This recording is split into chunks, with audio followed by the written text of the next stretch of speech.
Hello, and welcome to another installment of the Weird Chronicles. Each episode, we bring you tales of action and adventure from Malifaux and the other side. Malifaux is a city rife with thieves and bandits. Some are wealthy professionals, others are desperate amateurs. Still others are ordinary people trying to build a decent life for their families. On today's episode, we meet one such man. I hope you enjoyed part 1 of Someone Else's Toys.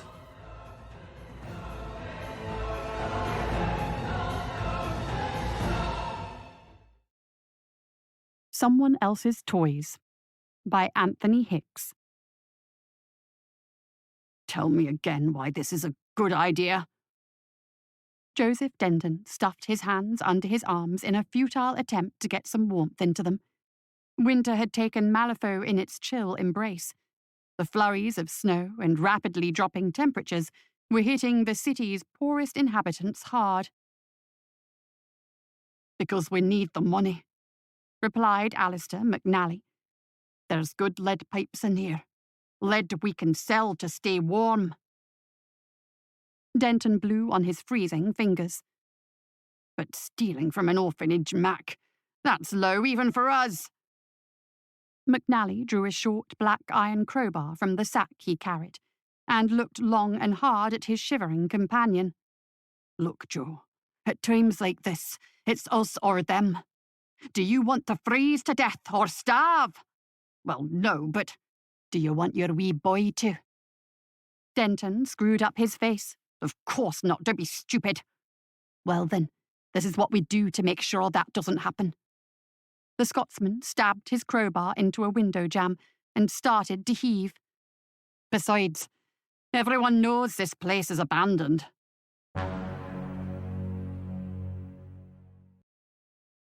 Inside, the orphanage reminded Denton of his own childhood.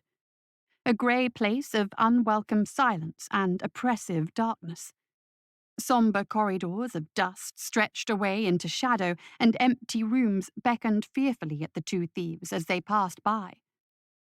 As they moved further into the structure, broken furniture and abandoned fixtures began to sprout up like blooms of memory, spores of remembrance that spoke of the building's past. Denton saw a nest of corroded bed frames piled on top of one another, their rusted springs tangled together in an impenetrable web. A skeletal dresser, the drawers scattered haphazardly across the floor, and a mirror, cracked and blackened, stood strangely alone in another room. They came across a pile of discarded toys, partially buried under a thick carpet of dust. McNally started sifting through them, the disturbed dust making him sneeze. He gave up partway through and crept onwards. Denton lingered, looking down at the shifted dust and scattered playthings. Almost instinctually, he knelt down and began to tidy them up. Amidst the detritus, he found a tin soldier. It was dented and the paint was chipped, but he was sure little Christopher would like it. McNally's voice called out from down the corridor. Come on, Joe, this place is giving me the heebie-jeebies. Denton stuffed the little man into his slingback and hurried after his accomplice. He found him bent over a large ceramic sink in what seemed to have once been a kitchen. McNally was grunting and pulling on a large wrench. What did I tell you? He said. Lead pipes. These'll fetch a pretty penny with the right buyer. Give me a hand, will you? They're all seized up. Together they dismantled the pipework connected to the sink and set about searching for more. In a few short hours they had a pile of metal. All right, said McNally. That ought to do it. I'll start bagging this lot up. You take one last look around, eh? Make sure we haven't missed anything. Alone, Denton tiptoed through the orphanage. They had torn great rents in the walls to get at the pipes, and the wreckage of their passing did not sit well with him. He looked dismally at the destruction they had wrought, and a dry, empty void took shape in his gut. The silence that shrouded him seemed somehow worse than the raucous demolition, and he resolved to be done with this place as soon as he could. His inspection of the ground floor complete, Denton was creeping back to his partner when the sound of bare feet on wooden flooring and the scrape of a dragged chair floated down from upstairs. He froze, unsure of what he had just heard, and listened intently, barely moving. He heard nothing. Deciding it was simply his imagination, he turned away. A childish giggle whispered to him from above. Slowly and with great care, Denton set down his tool bag, lifting the heavy hammer from its place within. He stole to the bottom of the stairs and squinted up. Above him, the steps disappeared into the black. Nervously, he began to climb. As he reached the top, he was sweating profusely in spite of the biting chill. A shadow-wreathed landing stretched away from him, glaring back through empty doorways. A soft thud and hushed giggle drifted from a nearby room. Dry-mouthed and gripping the hammer in a white-knuckled fist, Denton approached the door. For a second, he saw a boy, tousled hair and flapping nightshirt, dash across the room, and he rushed to the door. The chamber beyond must once have been a playroom. Scattered toys and sagging tables sulked at the edges, but beyond that it was empty. The dust on the floor was undisturbed. Angry now, Denton stalked forward, brandishing the hammer. "If this is some kind of joke, you'll get a bloody good hiding when I find you," he growled. It took him only moments to discern the room was entirely devoid of life. He turned to go and spied another tin soldier standing to attention beside the window. He picked it up, allowing himself a small smile at the thought of his son's face in the morning. A flash of white beyond the window caught his eye. The boy, dressed in a flimsy white nightshirt, stood outside in the freezing street. Seemingly oblivious to the cold, the lad stared at him, unmoving. Ice flooded his veins as Denton stood in the window, eyes locked with this strange boy. Finally, the boy cocked his head slightly, as if listening to an unheard voice, and pointed at Denton. An uneasy feeling crept over him, and a warm breath of air played across the back of his neck. Despite himself, Denton turned to look. A needle-lined chasm, wet and red, rushed at him. He screamed.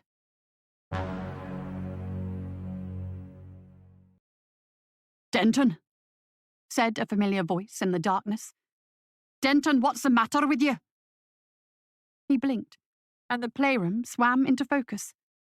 McNally, his face pinched and anxious, stared at him. "What the hell was that?" stammered Denton. "I was about to ask you the same thing," replied McNally. The thing, the creature, it attacked me." "What the blazes are you talking about, man?" Denton started shivering uncontrollably and looking about him. His eyes were unfocused and glassy, as though he had just woken up. "There was a creature," he said. "It was right where you stand now. It tried to attack me, then everything went black." "A creature? Joe, the only folks hereabouts are you and me." "No, there was a monster and a boy." He turned and stared out the window at the empty street beyond. "He was in here, and then he was out there." "Joe, this place is clearly messing with your noggin, lad. There's no boys, and definitely no monsters. We're miles from the quarantine zone. There's nothing here." "I don't understand. He was... Look, Joe, I don't know what you think happened, but I can tell you straight you imagined it. You went for a look around, and when you were gone for 5 minutes, I came to look for you. Followed your steps on the dust up here. I poked my head round the door, and you were staring out the window. Then you turned around and just started screaming. I came barreling in to shut you up, and you just stopped." Denton dropped his head into his hands and shuddered. McNally patted him on the shoulder awkwardly. He sucked in a ragged breath and looked up through his fingers. "Let's get out of here." The thieves retreated downstairs and gathered their spoils before heading out into the bitter night. Dawn's grey fingers were pushing into the dark when the two thieves finally arrived home.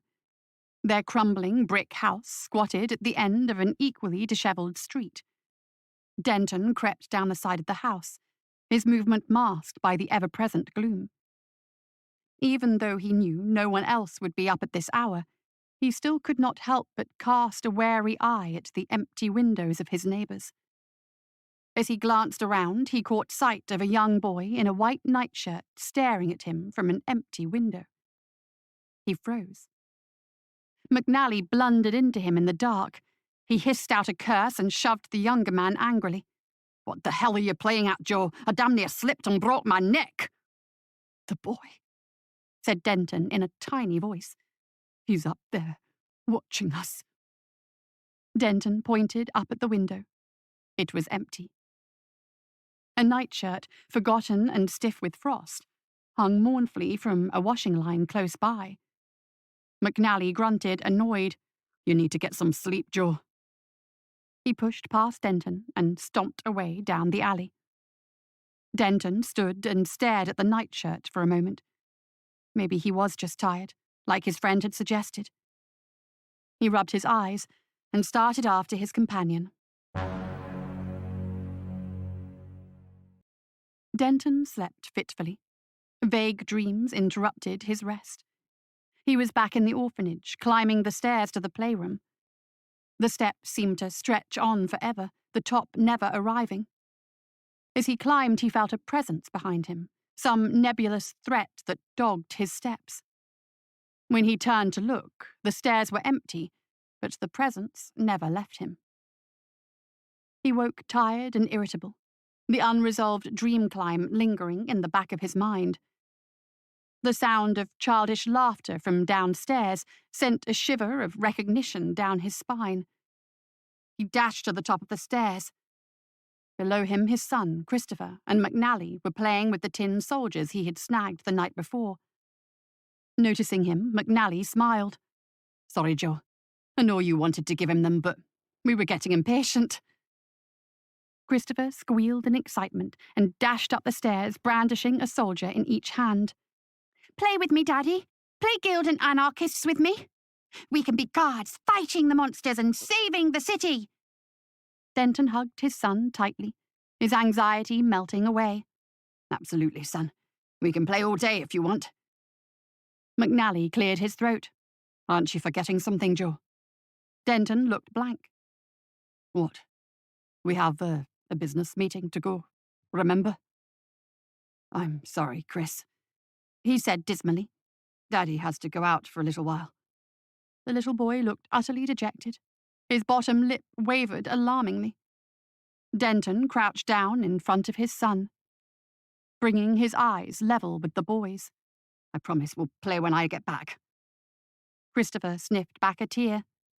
"And I'll get you some sweets from Mrs. Whittaker's shop, how about that?" The boy fought back a grin, but it was too late. Denton grabbed him and swung him up into his arms, tickling him ruthlessly. "I thought that would work," he said between his son's giggles. "Little boys can't resist sweets. It's a widely known fact." He set him down again and reached for his threadbare coat. "Now you stay here and be a good boy for Auntie Meire. I'll be back before you know it." "With sweets!" called Christopher as his father and McNally opened the door to leave. "Yes, with sweets," he called back. "That's a promise."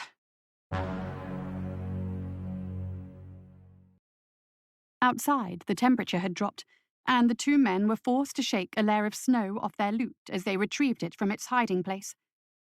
"You spoil that boy, you know," said McNally as he swung the heavy sack over his shoulder.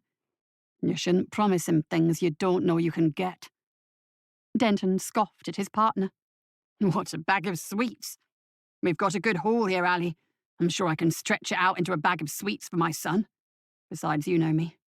I always keep my promises. That's not the point. You don't see me promising Mary pretty frocks and jewels until the money's in me hands. It's bad luck. I don't see you promising Mary pretty frocks and jewels ever, you skinflint." McNally laughed. "That may be, but my point stands. You don't know what's round the corner.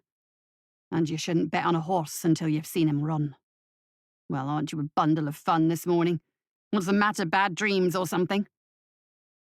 McNally stopped abruptly, rounding on his companion fiercely. What's that woman been saying about me? Denton's smile fell away. Nothing, Ali. Nothing at all. Why would she? The memories of last night in his own unsettling dream came flooding back. That's it, isn't it? He said. You had a dream and it's rattled you. McNally turned away and gruffly stomped off through the snow. Denton hurried after him. What was it, Ali?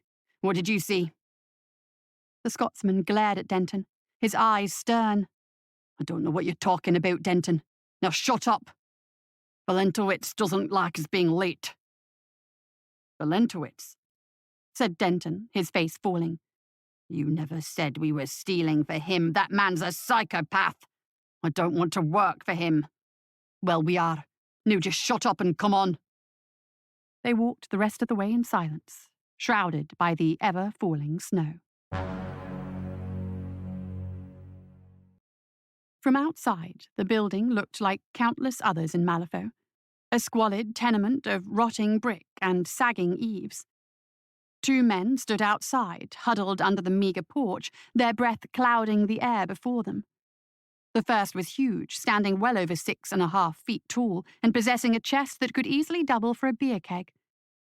His head was shaved bare, and his features were blunt and pugnacious. One of his ears stuck out at an awkward angle, swollen and deformed. His companion was slender, whip-thin, and sharp. Where the bigger man was content to stand still, he moved constantly, shifting his weight from one foot to the other and twitching his gaze up and down the length of the street. As Denton and McNally approached, the smaller man broke out into a wide grin that exposed blackened and rotting teeth. It did little to improve his already vulture-like appearance. Denton's pace slowed. Worried, he glanced at McNally. Got an appointment with Valentowitz, said McNally. He's expecting us. The bald man barely registered their existence, but the smaller fellow hopped down from his perch and spread his hands wide. Really? He said. Denton was struck by the malodorous stench of his rotting breath. The boss hasn't said anything to us about visitors, has he, Brick? The big man said nothing. Why do you need to see him? The smaller man continued. McNally dropped his heavy sack onto the snow in front of him. We have a business proposition, Sisman. We have some goods he's interested in. The bird-like Sisman considered the bag for a moment. Well, all transactions have to go through accounts.